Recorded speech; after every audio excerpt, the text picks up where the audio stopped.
Selamat malam, Assalamualaikum warahmatullahi wabarakatuh. Selamat berjumpa kembali dengan Budi Raharjo di Padepokan Budi Raharjo.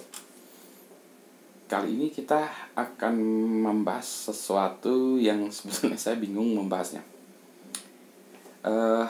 Ini soal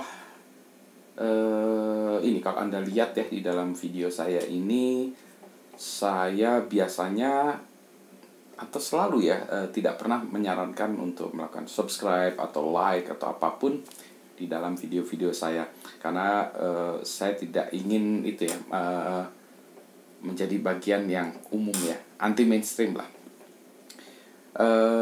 Tapi saya mencari pembenaran ya, apakah yang saya lakukan itu benar gitu ya.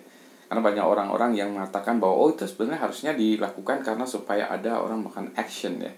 Bukan action memberikan stimulus, apakah dia suka tidak suka berlangganan atau dan lain sebagainya, itu sebenarnya action ya, call to action.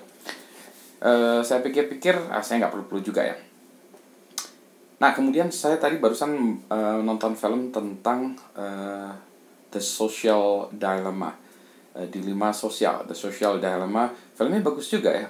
Ini film baru mendokumentasikan tentang permasalahan media sosial dari orang-orang yang memang bergerak di media sosial, mereka yang pencipta teknologi ini. Sekarang apa sih masalahnya yang terjadi dengan teknologi yang dibuat oleh si media sosial ini? Ternyata luar biasa impactnya gitu ya.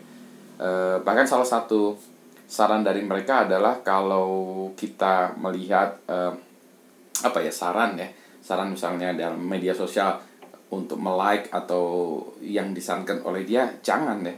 Kita lebih baik nyari sendiri ya, memilih sendiri daripada kita mengikuti apa yang disarankan. Jadi kalau disarankan tuh sesuatu yang jangan dilakukan, karena itu memberikan makanan kepada monster besar ini. Itu hal yang kedua, mungkin terkait ya. Jadi mungkin kalau saya meminta Anda melakukan like atau subscribe, itu mungkin menjadi bagian dari itu ya. Meskipun nggak juga, karena itu ini algoritma ya yang memaksakan gitu ya, memaksakan menunjukkan video-video yang cocok untuk Anda. Tapi kalau saya menyarankan harusnya enggak ya, tapi nggak tahu lah ya. Tapi itu hal yang ini di kepala saya masih berkecamuk. Ketiga, setelah saya melihat film itu juga saya melihat bahwa sebetulnya orang-orang juga sebaiknya ya mengurangi jumlah media sosialnya dan melakukan diskusi-diskusi lain yang lebih bermakna. Sementara ini kita masih susah ya membuat sebuah diskusi atau media diskusi untuk mendiskusikan hal-hal yang bermakna di media sosial. Hal-hal yang bermakna atau juga mungkin kadang-kadang tidak bermakna ya, kalau kita nongkrong di warung dulu ya sebelum COVID, atau kita ketemu teman membahas diskusi atau ngobrol dengan teman bersosial, kita bisa membahas satu hal, dua hal secara mendalam ya, dan bahkan secara serius. Kalau kita mau serius, kita juga ada focus group discussion atau apa, kita bahas dengan serius gitu ya. Ini agaknya susah ya kita mendiskusikan hal-hal yang serius di dalam media sosial. Kalau kita angkat isu yang atau topik yang ringan-ringan, yang enteng-enteng, maka yang membahasnya atau mengomentari banyak. Tapi begitu kita angkat sebuah masalah yang susah, yang berat, yang mengomentari sedikit, atau dengan kata lain itu interaksinya sedikit, mungkin orang tidak suka juga ya melakukan interaksi yang betul-betul serius di media sosial, atau belum tahu caranya, atau belum nyaman, entahlah ya, pokoknya itu tidak terjadi. Jadi ini susah juga ya, karena tujuan saya untuk membuat video-video ini juga sebetulnya lebih ke arah hal-hal yang serius ya, maunya sih super serius. Ini belum saya super serius, tapi serius ya, membahas diskusi hal-hal yang serius. Saya akan terus melakukannya gitu, meskipun belum tahu caranya dan mungkin pun tidak populer. Tapi ini adalah salah satu cara saya untuk mencoba menerobos ini ya permasalahan yang ada. Karena saya percaya sebetulnya ini kan hanya media ya, tergantung orang menggunakan medianya ini.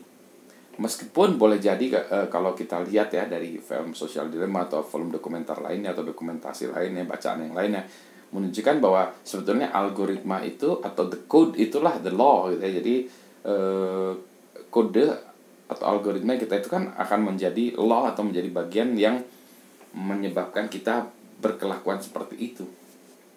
Itulah sebabnya para desainer atau pembuat sistem-sistem ini atau pencetus teknologi-teknologi ini juga harus memikirkan hal itu ya. Ini ambil contoh ya, yang di dalam film itu juga, film wajib ditonton lah. Ketika orang menciptakan like button gitu ya, itu kan sebetulnya awalnya tuh para penciptanya itu ingin berbagi kebahagiaannya, sharing happiness. Jadi kalau wah saya suka, oh iya saya suka, berbagi happiness itu. Tapi ternyata implikasinya berbeda ya. Ada orang-orang yang menjadi stres atau depresi ketika dia tidak mendapatkan yang like yang banyak tadi ya. Jadi dia melihat kalau teman-temannya kok banyak yang like, kok saya tidak. Jadi tombol itu di satu sisi mungkin menyebarkan happiness, di sisi lain juga menimbulkan masalah baru ya, menyebabkan orang unhappy juga ya, malah menyebabkan stres. Menarik untuk dibahas. Tapi balik lagi ya, poin saya tadi saya masih bingung, ini ya, semuanya ini topik-topik ini berkecamuk di kepala saya. Tapi itulah dia yang ingin saya sampaikan melalui video-video saya ini adalah, mari kita bicarakan hal-hal yang serius. Atau ini pun dianggap tidak serius ya. Tapi gak apa-apa lah, yang penting kita mulai dengan sebuah dialog ya, mencoba membuat sebuah dialog. Begitu video malam ini. Selamat malam. Assalamualaikum warahmatullahi wabarakatuh. Ini juga sambil mikir juga ya. Kok topiknya berat amat ya. Tapi gak apa-apa ya.